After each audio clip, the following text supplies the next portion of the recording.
Okay, so last time we didn't meet because power and internet were out. So on Canvas, there's just a previous video on lightweight PLA and changing out the print bed, stuff like that. Just some kind of generic stuff. So that one's up there from, I guess it was from last summer, maybe.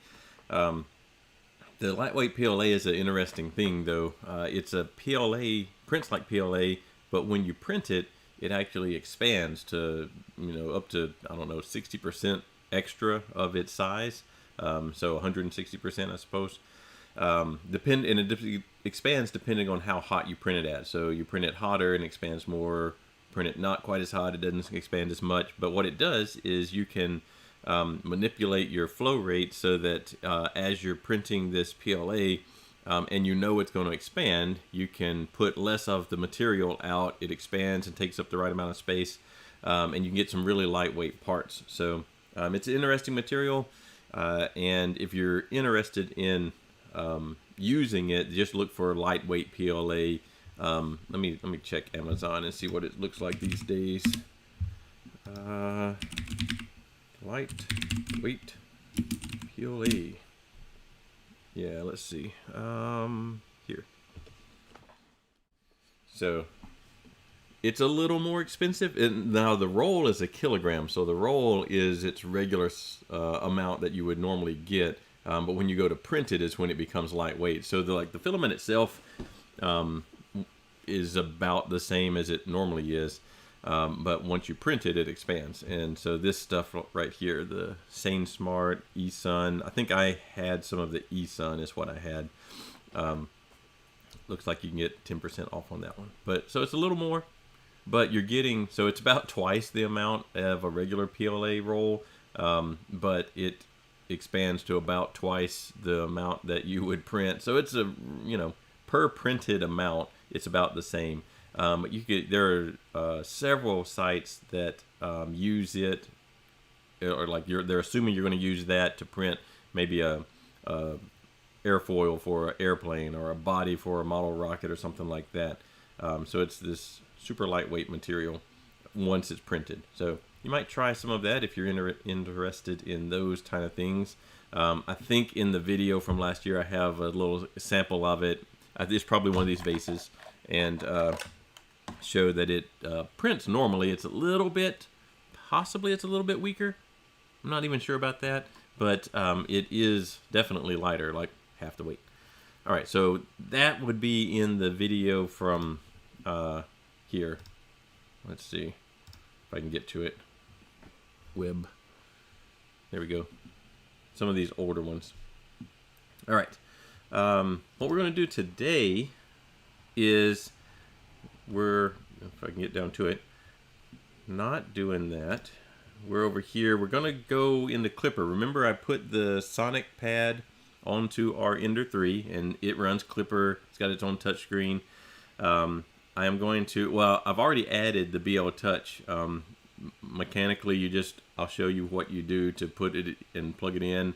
And then it kind of takes care of itself these days when you've got the Klipper thing. I'll tell you what I did. I've already done it, though.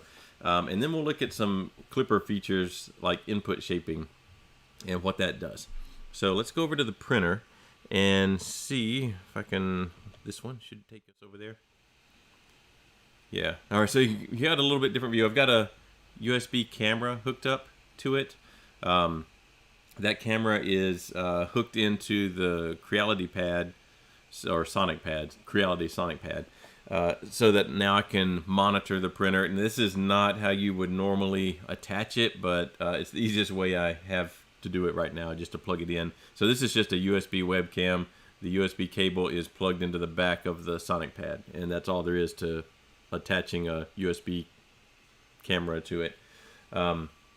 If you were running Klipper on like a Raspberry Pi, then you could put in one of the Pi cams directly into the Raspberry Pi. That's a nice solution. They're not nearly as big as this USB cam is. Over here, glowing piece, that's the this is a BLTouch. You might see CR Touch as you go to Amazon and look for bed probe sensor or something like that. then the two big category, or two big parts in this category, are either the BLTouch, which is the original bed probe of this style, and then the Cura Touch, which is Creality's version. They both are essentially the exact same thing. They look different. They look similar in the sense that they're both some kind of little probe with a sensor on the end of it. I'll show you. Here's a close-up of one that's not attached, so you can kind of get an idea of what's going on in there. Let's see. Where can we look here? So here's one that's not attached. There's the little probe itself, is that pin, and it will get sucked into the body here. There's some electronics in there. I believe these probably are a Hall effect sensor. So whenever it deploys the probe, it will come down. The probe barely touches the surface, and then it sucks up in there, and I assume there's a Hall effect sensor in there that tells it that it has touched the bed. I'm noticing our stream is kind of weak signal, so I don't know. We'll see how that goes. We've had a lot of power and internet issues over the past couple of days, and I assume it's just continuing.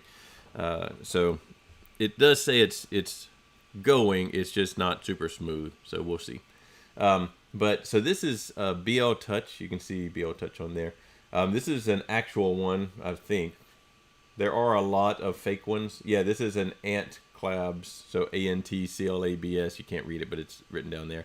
That's the company. It was actually I think she was a student, maybe in somewhere in Asia, East Asia somewhere, and she developed this thing, the original version of this, and that's the original company for this type of sensor. There are other types of sensors. There are non-contact sensors. You can kind of build your own clicky sensor with a touch, a momentary switch. There are LiDAR sensors on some of the newer printers where it just kind of scans the bed surface. There's a lot of different types. I like the mechanical sensors because some of the other sensors, let's see what happened to our stream health. Looking good. Okay, so right now it's back to fine. So I like the mechanical sensors because you've actually touched the bed whenever they trigger. Some of the non-contact ones can be influenced by the environment, like the temperature of the bed can influence them. Humidity can influence them. So they can get influenced by a lot of other things you have to take into account. Some of them you can't use a thick glass plate on because they're actually detecting the metal underneath it, and so there's a lot of other issues. I like these. Plus, these are generally cheaper. Maybe not 100% cheaper, but they are usually cheaper. So I like these. And most of them now, either the BLTouch version or the Cura Touch version, they come with all the brackets and everything that you need to mount them. So this little bracket here, let's see if we can get closer to that. There we go. That's a little closer. That little bracket comes with the kit. All the hardware comes with it. And it just screws into the plate that's already there. And usually you get an assortment of brackets that will mount on different Creality style backing plates back here. If for whatever reason your printer doesn't accept the mount that comes with these, there are plenty that you can just print the mount and then mount it on there. So what I did is I took let's get this camera out of the way, it's not doing anything. I took the sensor, screwed it onto this little L bracket, screwed the L bracket to here, plugged in. Actually, I plugged in the wire first and then did all that because the wire is difficult to plug in when it's like attached. So I attached the wire first, then mounted everything. I ran the wire, you can kind of see there's one zip tie back there, and just zip tied it to the existing Bowden tube and other cables that were going to the hot end and the fans and all that. Just zip tied it on the outside, so it's not. I didn't put it in the wire loom. You could go through that trouble, I suppose, but so mine's just kind of hanging out on the outside, zip tied to it. And then it runs down into this box underneath the printer, so you can kind of see some of it there. This whole bundle goes underneath the printer here. So you have to open up the control panel, and there's one port in there that exactly matches the plug on the other end of this wire. and you plug it in. So that gets it installed. I also took off the, this was right here, right? So this was the Z in stop. I took that off. You can actually see the wire. I didn't unplug it. I left it there. You probably could unplug that. I just forgot to. So it's still hanging out there. So now this sensor is my in-stop, bed probe, everything. Just attaching it and plugging it in does not actually activate it though. So by default, you have to change your firmware. So since I'm doing Klipper, what I did is I just went in and reinstalled this printer as a printer that had it called it a CRTouch, but it's the same thing as a BLTouch. So I just installed that process. That changed the firmware on here. If you're not doing Klipper, then you would go and find your printer. So this is an Ender 3. You go to Creality. Well, let's just show you. Let's just show you what you would do. So you would go over to Creality 3D and find their actual web page. There, it looks like it right there. There it is. Creality 3D official. We'd go there. And we would go to support, firmware download, and then we have to find the right one. So let's see. We want a Ender 3, Ender 5, Ender 3. All right, so we would have an Ender 3 version 2. So let's go to the firmware for that. And on ours, we have a 2.2 board. There is a 2.7 board also. We don't have that one. I think we are using the Marlin version because we are using Marlin on our Cura. And then let's see, there's one, BLTouch. That's BLTouch with adapter board.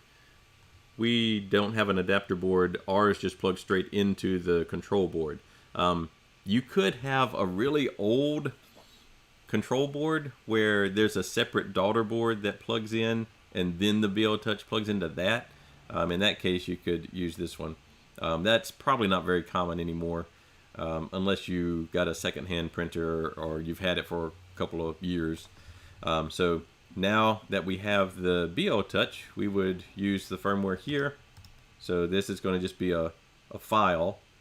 Notice it's got a .bin at the end of it. You put that file on a SD card, turn off your printer, put that SD card into the printer, turn on the printer, and it updates the firmware, and you should have BLTouch control.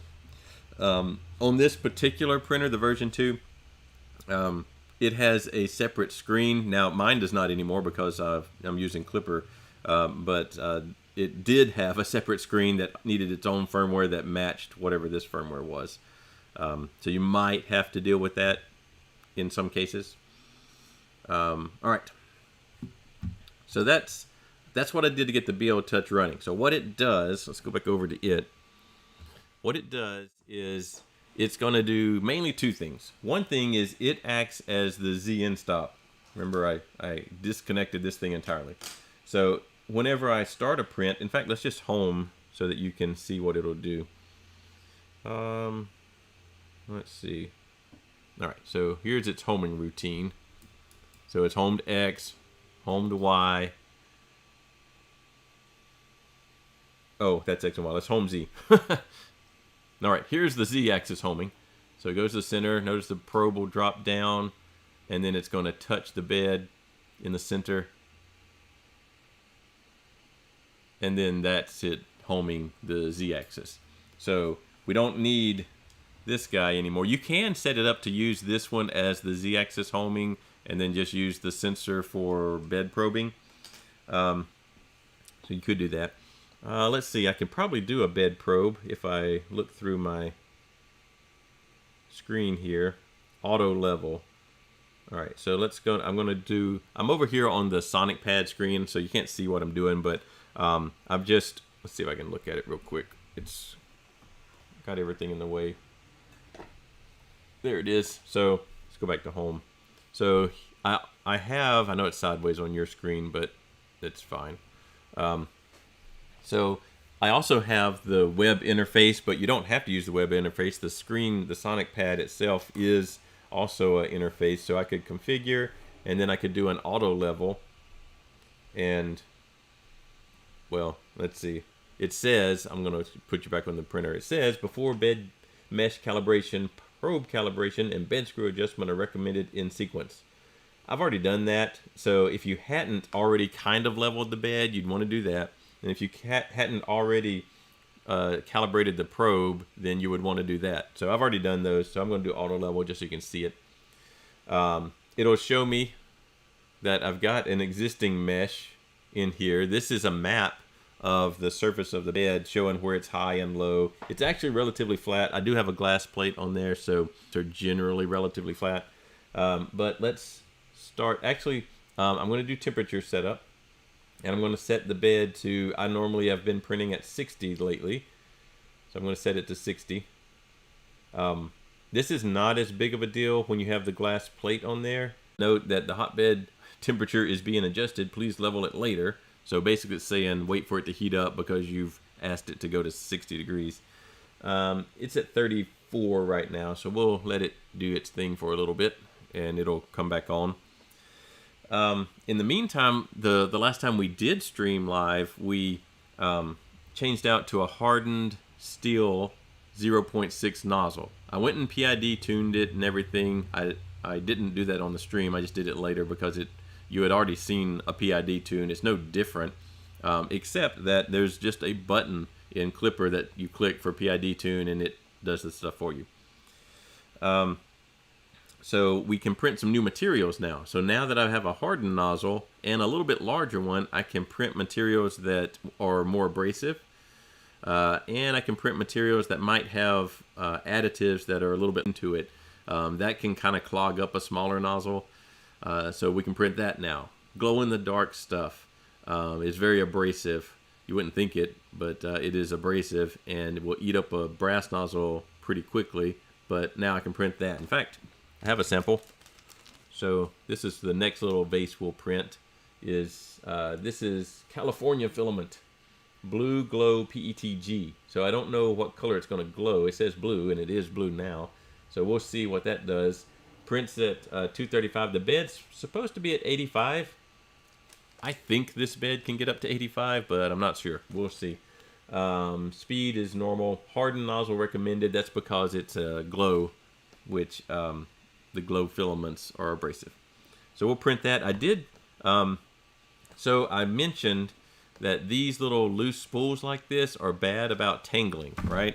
And I was going to do a recycled PETG, which I did get printed, but notice it's shorter than our regular vases. You know, if I put them side by side, it's a little bit shorter. That's because, if I can get them lined up, that's because it did get tangled and it jammed and it couldn't pull any more filament through because it was all tangled in a knot. But it did print. It printed pretty nice. This is the recycled PETG from a couple of lectures ago. I don't remember how long ago. I never showed it. But that's it. Our bed is heated up. So I will start calibration and you'll see what it does. So it's going to home so it knows where it's at. So that's its normal homing X, Y, and Z routine.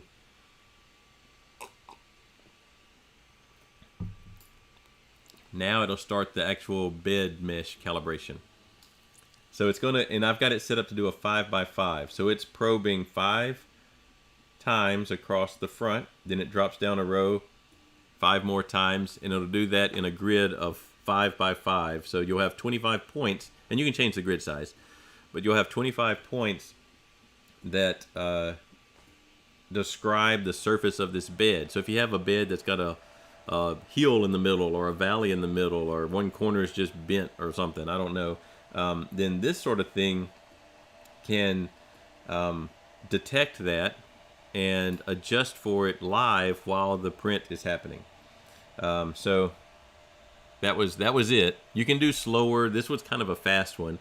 You can do slower, more careful probes if you want to. You can do it before every print if you wanted to. So I don't currently have it set up to that. Probably the best way, assuming that you don't really mess with your bed very much, is to do a dense, maybe even more than 5x5, but slow. So it probes maybe twice every time at a slow rate. Mesh, and then just load that mesh every time before you print instead of doing the calibration before every print. So now it has a map. There's the different numbers it measured. It has a map of the bed. It's pretty flat. This is going to be an exaggerated map, so it can look way more distorted than it normally is. Although this is pretty flat. And now all of this is the delta from 0, basically. Was that part of the bed high or low from what it thinks 0 is? And now that mesh is going to be used anytime that I go and print a part. So those are the two things that the bed sensors can do. And it doesn't have to be a BLTouch. Any of the bed sensors can do that process. They just do all a little bit differently. And like I said, I like the mechanical ones because they actually touch the bed and they trigger relatively accurately. They can have an issue, I suppose, where maybe there's a tolerance on when exactly they trigger, so there could be some error in just they trigger a little bit differently every time. But that's why sometimes you do 2 probes or multiple probes in each spot to get an average. So that they do that, and then they just act as a regular Z in stop to detect where the bed is. That's really handy. It may not seem like that big a deal, but if you have multiple surfaces here, maybe you've got a glass plate, and you've got a textured PEI sheet, and then you've got a smooth PEI sheet, and you've got something else, then each one of those could be different thicknesses, which if you're relying on this thing to tell you where the top of the bed is, it's going to be different every time because you change the thickness of what you've put on top of it. So every time you change the sheet out to a different thickness, you have to go adjust this up or down to adjust for that different thickness bed. Here, it just probes the top of the bed, so it knows where the top is. Doesn't matter how thick it is. So if you're constantly changing out to different thickness sheets for different reasons, you've got one printer and there's different things you want to do with that printer, then it might be worth it to add one of these bed sensors of some type. The CR-Touch and the BLTouch are super easy to add into the Ender Creality style printers. Okay, so that's that. Now, other things I wanted to talk about were some of the other things that Klipper lets you do. So I got to find my sensor. I've lost it. Here it is. So the Sonic pad comes with this little guy. Actually, that's just tape that I put on there. It comes with this. So it has a plug that fits into the Sonic pad. Inside here is just an accelerometer. So an accelerometer can measure changes in acceleration. It can measure acceleration and like tilt type stuff and vibrations. It can measure that. And there's a function in Klipper. Now your regular printer, the printer board that's in this printer is not capable of doing. It's not powerful enough to process this. At least the boards that they're using in most printers now are not powerful enough. But the Raspberry Pi that the Sonic pad and the Klipper older style installation is built on is a powerful enough processor to deal with this. And it's called input shaping. So let's draw some idea of what this means. So I'm going to be tracing, let's just use red here. I'm going to trace a rectangle as if I were printing, a little cube. So I'm going to print a little cube. And this is a top view of printing that cube. So as the print head is moving around, it wants to do something like this, right? and I'm not doing it super smooth, but it would do straighter lines than I can do. So that's the path it wants to take when it's printing this perimeter. If I want to do that really quickly, I can get a problem. So I can get a ringing issue where I'm coming around and I want to change this direction right here, but I'm moving downwards. But when I go to change the direction, I get some rippling happening there. Now I've exaggerated it probably more, although you could probably get that much ripple if you try to go fast enough. Same thing. Same thing over here. I'm going in one direction, then I got to change, and it's a little bit of vibration around all those corners. So if I can characterize that vibration, then I can account for it. If I know it's going to happen, then instead of taking a straight path when the print head goes, do this, I can take a path that would counteract the ringing. So I don't know if I can exactly draw this very well. Let's see if I can zoom in. Where's zoom? There we go. All right, so I could, let's erase the green one. All right, so if I know that it's going to make this ringing whenever I go around a corner, then I could instead tell it to do, all right, so it's going to overshoot, so actually I can do the inverse of this ring, right?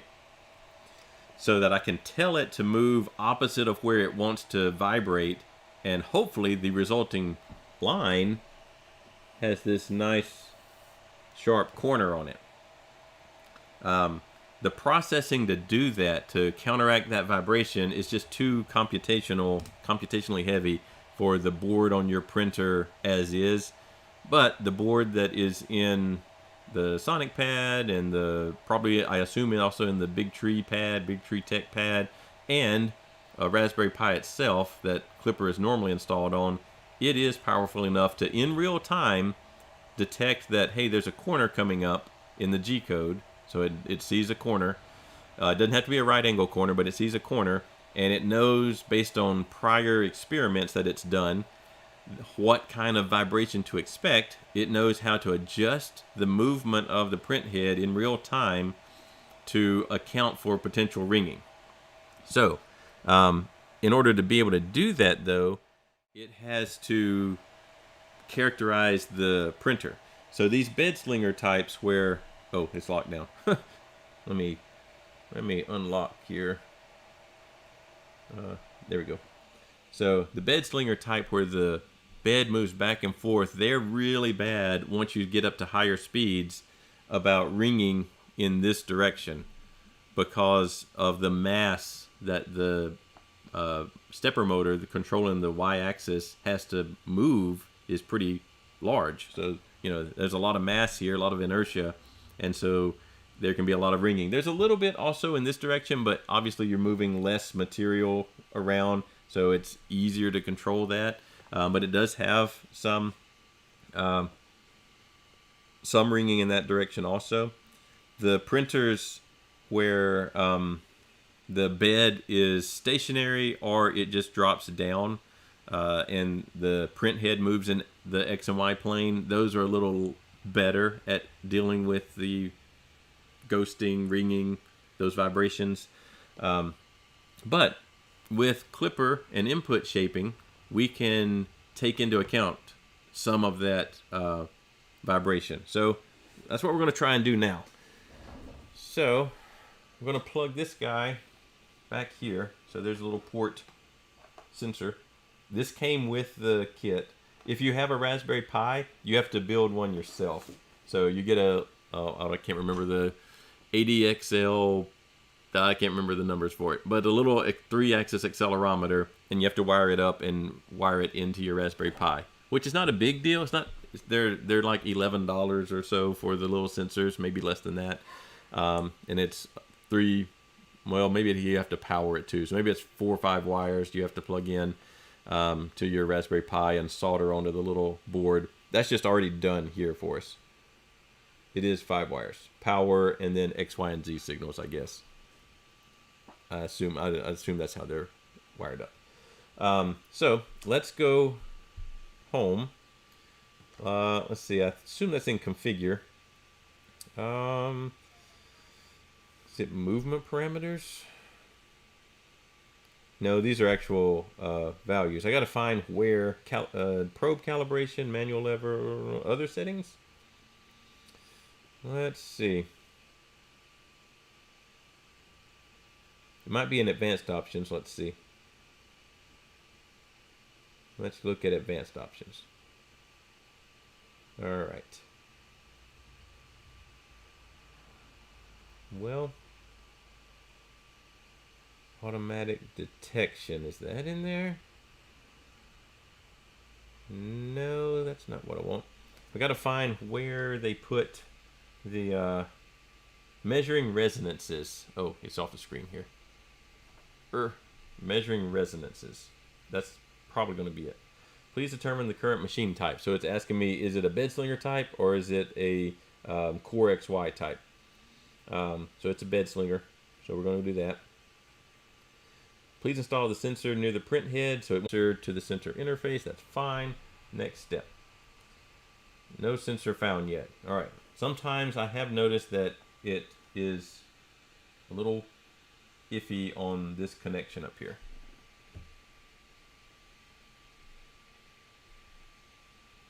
All right. So I wiggled it around and now it is being checked.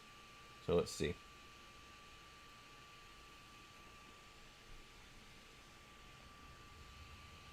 Well, it's still giving me a little bit of trouble there.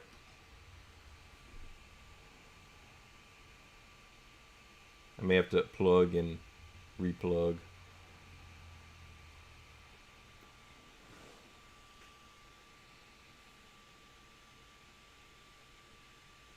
I don't remember having to start it with the sensor plugged. Oh, there we go. Sensor status is okay. All right. So you want the printer in the location where you're normally going to print, because whatever it's sitting on is also going to vibrate some too. So that's part of the vibration control. So here's the start test. So it's going to home first. Hopefully it doesn't lose connection to our sensor. All right. Oh, it's going to home Z.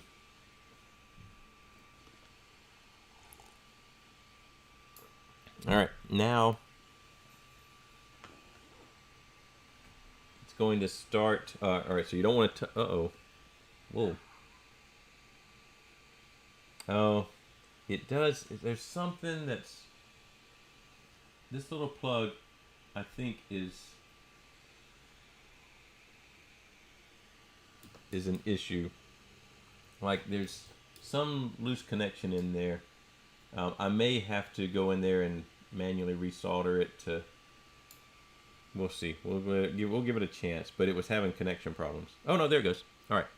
Maybe if I just hold the wire up. So I don't know if you can tell or not, but the print head is moving back and forth. You know, this direction, and it's getting higher and higher frequency vibrations. The accelerometer is recording those vibrations and detecting what kind of resonance our printer has in the X direction. So I don't know how long that will take. Uh-oh, that's bad. I need to tape. Well, we'll have to redo the test for sure, because my sticky tape came loose. I had used the sticky tape a couple of times already, and see it now. I've got these weird vibrations, so that's definitely going to give it problems. Let me get some tape, let it finish its thing, and we'll make sure that doesn't happen again.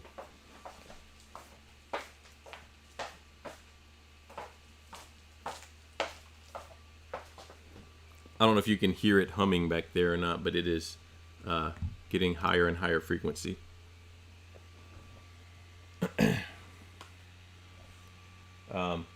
I may not finish this. I don't remember how long it takes. I don't want to sit here and watch, you know, you can't even see it. You might can hear it.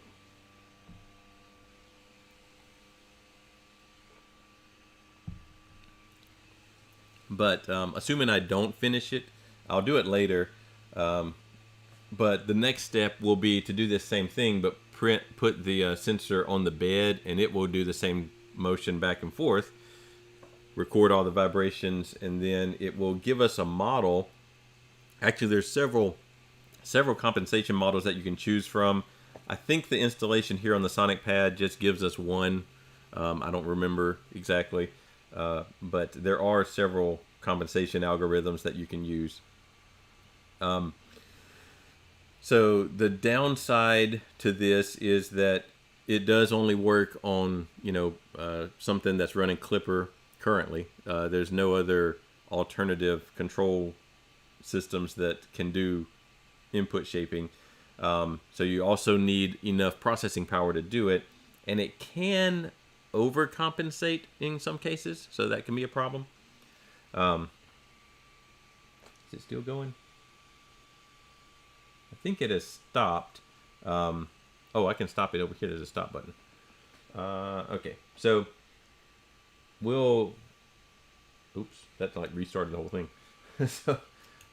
So I'll do the rest of that calibration, and actually what I'll do before I use the calibration is I'll print something at high speed so that we can try maybe just one of these, so that we can try and induce some ringing, or maybe a calibration cube, because they have the X and Y on the sides that sometimes have ghosting on those, so that we can see before and after input shaping if there's a advantage to it or not.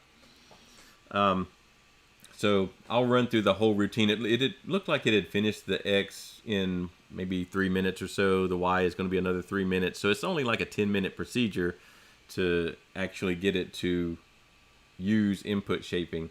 But you have to run through the whole procedure, or else it can't actually do anything with it.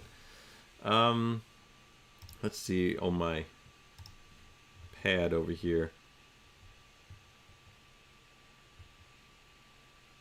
Yeah, so let me show you here. You can kind of see what it was going to do. So this is the console window right here, of the output of the printer. Remember, the printers connect, or it can be accessed from any web page able to get on the same network. So here's what it, let's see. There's all the frequencies it tested. So it went down from 5. Uh-oh. We keep having little blips on our data signal. Here are the frequencies. Calculating, and then it calculated the input shaper parameters for the x-axis, and it gives you a smoothing rate, what percent vibration here for different filters to use, and it decides that somewhere down here, recommended it's using the for the x-axis, the EI frequency, EI filter at a 86.2 hertz frequency, and then it wrote the coefficients for that filter into this CSV file, so an Excel file, comma separated value file, and then if I do the save command, it will put those parameters into the configuration file, and it access to them anytime I want to print. Now I don't want those because the sensor came loose during the middle, and it probably, well, certainly influenced the measurement reading. So I'll redo that, and I'll finish it and also do the y-axis, and we'll do a before and after of what input shaping can do. Hopefully it's noticeable. It doesn't necessarily, like if you're printing really slow or conservatively, then you may not have much ghosting to begin with. But once you start trying to print faster and faster, print speeds, acceleration, jerk, all that kind of stuff, then input shaping will have a bigger effect once you're trying to print faster and faster, particularly on these printers where the bed moves back and forth, and that's a large source of vibration. Okay. Let's say the other thing I want to do, so I've got these macros over here, right? I've got this one. This one is pressure advance. And there's actually two: pressure advance long, pressure advance short. Those are talking about the length of the Bowden tube. So long means it has a Bowden tube. Short means it's direct drive. So pressure advance is something that Cura has something like it. So you don't have to have Klipper to do something like pressure advance, but pressure advance is a little more sophisticated. So what that is it has to do with the pressure that's building up in the Bowden tube as you print. So we talked about that a little bit when we talked about retraction.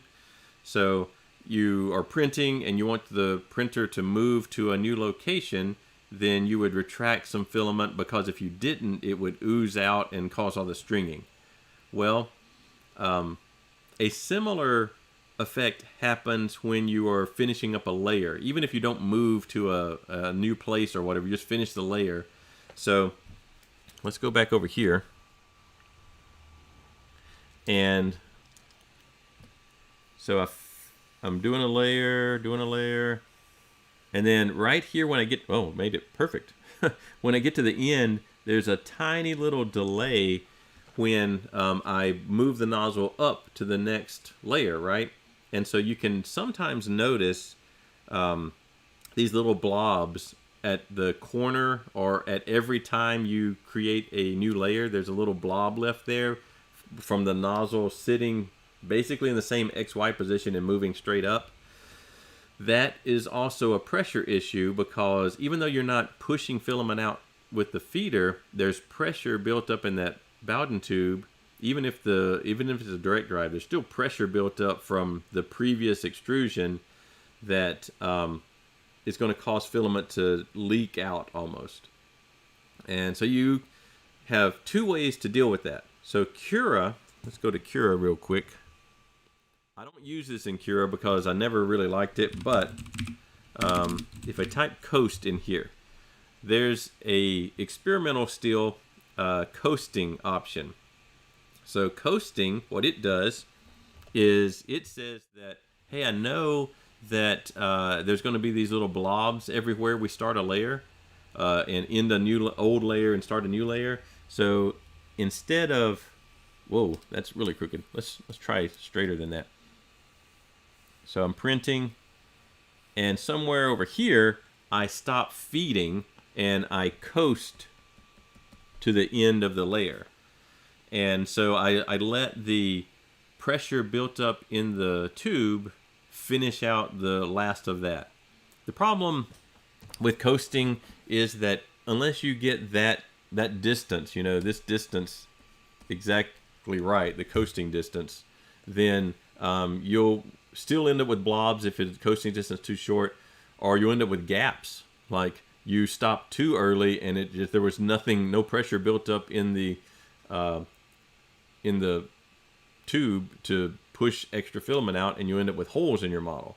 But if you're not using Klipper and you can't do pressure advance, then coasting is kind of going to help. So what it gives you are these three. When you enable it, you get these three: coasting speed. Do you slow down? So it's a percentage. Do you slow down and coast to that last little bit of the layer? There's maybe the layer is really small and it never built up any pressure in the tube to begin with, so there's a minimum volume of filament extruded on that layer before you even can enable coasting. So they've got it at 0.8 cubic millimeters. That number, these two numbers probably don't need changing much, but the coasting volume might be the one that you change and manipulate a little bit to try and close up that gap. And so this is basically how much do you think filament is going to leak out of the nozzle based on your Bowden tube's length, what speed you're printing, the temperature you're printing at. So this is a very, very heavily dependent on a lot of other factors number, and you just kind of have to tune it. You can try to calculate it, but I tried to throw out some equations. Let me find my set of equations that I was looking at, so you can see. And I did get a number, but I don't have a lot of faith in that number. It might be easier to just try and measure it, experimentally. I didn't try that. Speaking of that, if there is a technical report required at the end of as one of the assignments, doesn't have to be at the end. It's just the last thing I listed. That would be a pretty cool technical report to try to do an experimental versus theoretical calculation of how much coasting volume should you have. So my calculations, and once I find them, let's see. I think they're over here. No, I calculated that for a regular printer like the Ender 3, I got like a super tiny 3.2 times 10 to the negative fifth millimeters cubed, which is, they are using the default setting of 0.064. So they have a much larger volume. But my theoretical one, basically, I was just doing flow rate and using Hagen-Pasquale equation, which is for fluid in a tube, but the filament isn't really a fluid when it's in the tube. It's more of a fluid only in the nozzle area. So, it's hard to say. So that, I don't think that equation actually works correctly. But it would be an interesting thing to maybe do experimentally. Anyway, if you want to use your coasting in Cura, then turn it on. Probably do something pretty simple that you can iterate pretty quickly, so it only takes 10 or 20 minutes to print. And this is probably the number I would change. If you're getting gaps, then you need a well, let's see. I think you would need a larger coasting volume. This is this would be the larger one could fill in gaps, smaller one would reduce bulges. They're saying that, and I don't know how they actually came up with this, but they are using the nozzle diameter cubed as the calculation for coasting volume. So their calculation is a lot simpler than what I was thinking. I was trying to actually figure out the pressure in the fluid. So you can do that. I never have really fooled with coasting that much, but it's built into Cura. It's a pre-processing thing, so it actually gets done in the G-code itself as it's being sliced. So your board doesn't have to do any processing. Pressure advance in Klipper is a little bit of it has a pattern that you print, and actually I believe Teaching Tech, now that I think about it, let's go to our web page. They might have a pattern generator for coasting. Let's see. No. There.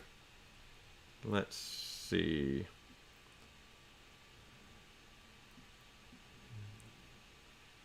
They have linear advance, which is a similar thing. So these probably wouldn't work in Cura. These settings are for not for Cura, but you can kind of see what it would do. I assume there is a similar pattern to this that you can print for measuring how much coasting you need in Cura. I don't know that though. But there might be a similar thing. And the idea here is that you get a nice solid line without bulges or gaps in it. So you can kind of see there's a bulge here and gap there. That's too much. But this is linear advance. So there's a similar thing for coasting. Some of your boards, the newer 32-bit boards, can do linear advance in Marlin. So they can do that. Klipper calls it pressure advance. All right. I don't think I'll do pressure advance just yet on our printer, but I'll do the input shaping, get that before and after. And you could play around, if you're not using Klipper, you could play around with Cura and coasting. And other slicers have their own versions of these things too. I don't know if you can do a linear advanced. Yeah, you can't do that here. That's in the firmware. So you have to flash firmware. We haven't even talked about creating your own firmware yet, or modifying your own firmware. We'll do that at some point in the future. It's a little bit difficult. Not difficult, it's intimidating. That's the right word, because it's a lot of code to look through. You don't have to change a lot of it, but there's a lot to look through. All right. One other thing, let's say you are using Klipper. You can add a Klipper, well, a Moonraker, which is a piece of Klipper. You can add that as an extension. So you go to Marketplace. I'm in Cura. Let me make sure. Let's go over to Cura so you can see it. You can go to your Marketplace. Oh, wait. You can't see that. Now you can see it. You can go to your Marketplace and search for Moonraker. And it'll show up the Moonraker connection. So now you can upload and print straight from Cura. So you don't have to slice the file, save the file on your computer, take the file over to Klipper, and then print from there. This Moonraker connection will actually do that for you. So for instance, if I wanted to, let's make sure I've got it coasting off. I didn't leave it on. Yeah, it's off. All right. So if I want to print this little cube, I can slice it, preview it, see what I'm. All right. So the last time I printed, it's got couple of walls and a top on it. And now over here, I've already installed the Moonraker connection. So upload the 2023 Ender 3 V2. That's what I call the printer that we've been using. I can upload it there. It'll give me a name for it. Let's see, cube. And I can click to go ahead and start the print job. It's cleared off over there, so I can start it. And so I print upload. It will connect. You know, I do have to have the little IP address for this printer. So if I've changed the IP address, which it might have changed when it rebooted, I don't know. Let's see what it's doing over here. Oh, it's not even running right now. I shut it down because of the input shaping we were doing. So it's got to restart.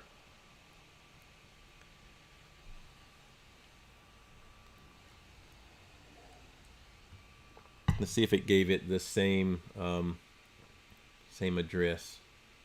Sometimes it will, and sometimes it won't. It did. All right. So now when I go here, upload to the Ender 3 V2, give it a name, start print job, upload. It will actually send that file over to the printer. So over here, and it's in our little cube.g code. It's heating up the bed to whatever temperature we had it printing at. I assume I had this set up for PLA, hopefully. That's what's loaded in there right now. And it will do everything on its own. So that's kind of nice. You don't even have to go into Klipper to leave your slicer. All the slicers have something like this. So Prusa slicer has something like this. They all, or all the major ones anyway, have some way to just print straight from the slicer. So you slice the thing, hit print, and it goes off to your printer and starts the print job. So that's even a little bit nicer feature. Let's say you're running a print farm where you're printing a part over and over and over again, and you don't want to have to go remove the part every time. You can even write a end routine where you let the bed cool down, and let's say the part is right here. You let the bed cool down, and once it's cooled down, you actually move the bed back, and it shoves your part off of there into a bin or whatever, and you can immediately print a new one without ever having to go to the printer. That's really only if you're printing something over and over and over again, and you just, for whatever reason, can't actually go to the printer.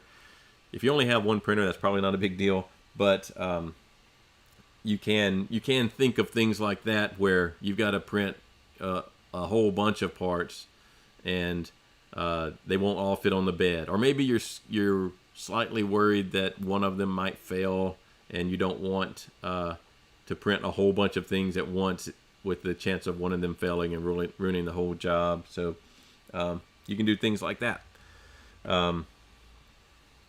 It's still heating the bed right now, so I have not gone in. I don't know if you've noticed this or not. So over in Cura, actually over here.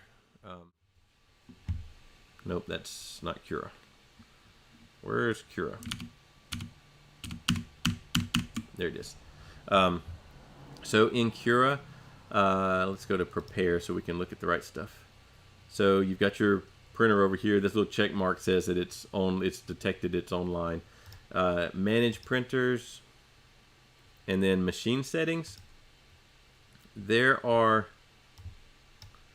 these start and end G codes. So this is code that will get added before the start and after the end of the slicer's code. So whatever was needed to make the part, the G code to actually print the part, this gets added before it. Maybe there's a routine that you want to do before everything, a certain purge line you want to heat stuff in a certain order or whatever.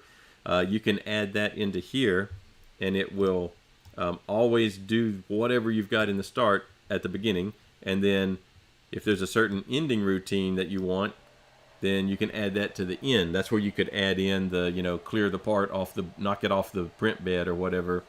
You could add that to the end. For Klipper, sometimes there are certain G code commands. Now G1 is not one of those, but there are certain G code commands that Klipper doesn't have. Klipper has a different set of G code. It has most of the basic stuff, but then it has extended G code. The idea for the people that wrote Klipper is they wanted the G code to be human readable, so they would change some of the, like pause. M0 I think is the G code command for pause, and Klipper, extended Klipper, doesn't want that. It just uses the word pause. Sometimes you can try to put a code in here that Klipper does not understand. It doesn't know what it is. So you do have to sometimes be careful with that. For right now, I have not changed any of my start or end G code. This is exactly what Cura just put in there, pre-populated based on the fact that I chose the Ender 3 V2. Looks like our print has started over here all on its own. I didn't do anything over here. It's just doing its own little deal. It's doing its purge line now. It's not purging anything. There it goes. There's a little bit. You might have to manipulate those start and end codes, or you might want to manipulate them. You can write your own macros in Klipper. Maybe there's a particular thing you want to do. We'll do that probably Wednesday. We'll take all of this start and end code, and we'll just replace this with basically start print. That'll be the one thing that shows up in here. Start print will be a macro over in Klipper's configuration that has more or less these commands in it, and so that'll be a little bit cleaner way of doing that. But we don't have time to do that today, I don't think. So we'll do that next time. Also, speaking of next time, we're gonna get our scanner out. So I'm going to use this one. So this is an older one. This is the Revo Pop. I think this is the one. Doesn't have a label on it, but this is a little scanner, and we're going to use it to scan this part. So this little part is a light cover for an older car. That they don't make these anymore unless you find a old one in a car that's not broken and you use that one. They don't make a replacement one. So we're going to try and scan it. It will certainly be able to scan this. Like the outside part, that's not a big deal. Getting this inside to scan, that might be tricky, but we're going to try it anyway. We're going to scan that with this. There are actually better versions of this scanner. There's a 2, and then there's a mini version of this one. This one's really for larger objects, but we're going to use it for this. The 2, the Revo Point 2 or Revo Point Pop 2 would be better for something this size, I think, but I don't have one of those, so we're going to use this. We'll do that next time. I've got a little turntable that we'll just put the part on and sit the scanner at it, and it'll rotate around. We'll turn it over, let it scan, and then the software is generally good about compiling those multiple scans into one body. And then we'll probably have to take it into some kind of CAD because this is a flat surface that's probably not going to scan perfectly flat. We'll have to probably have trimmed that flat. But we'll take it into some kind of CAD software and see if we can clean it up to make it printable and print one out and see if it works. So that's just an example of the types of things that you can do. These little scanners they're not cheap. They are a couple $100 up to, you can get, tens of $1,000 scanners. But this size is $400 or so, and then they go up from there. We'll also, probably not next time, but we'll soon look at other ways that you can scan. You can scan with your phone. If you have a newer phone that has LiDAR on it, it's a scanner. iPad has LiDAR. Newer iPad Pros do. We can try some of that out. You can actually scan just by taking pictures of things. A bunch of pictures, like 100 pictures, but just by taking pictures of an object sometimes is enough to recompile that object based on what the pictures show. So we'll look at those methods for getting geometry into your printer.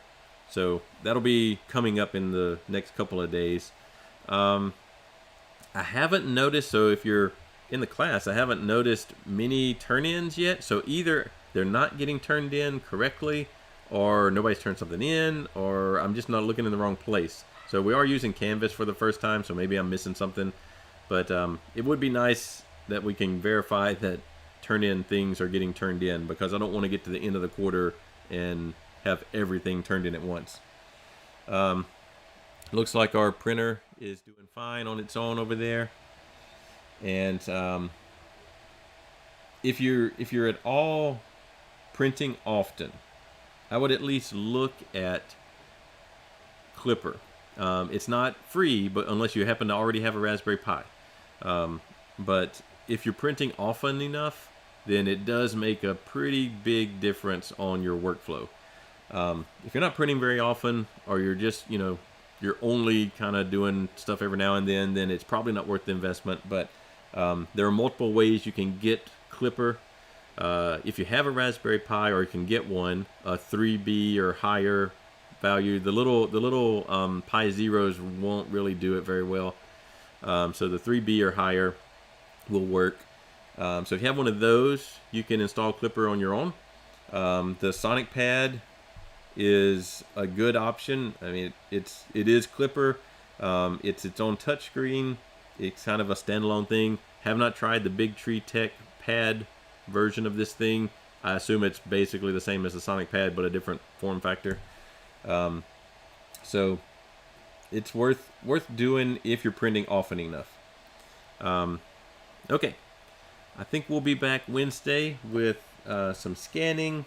Hopefully my input shaper before and after is done by then. And hopefully we've printed some parts from our Rook 2020 so we can start working on building that thing. All right, I will see y'all Wednesday, hopefully.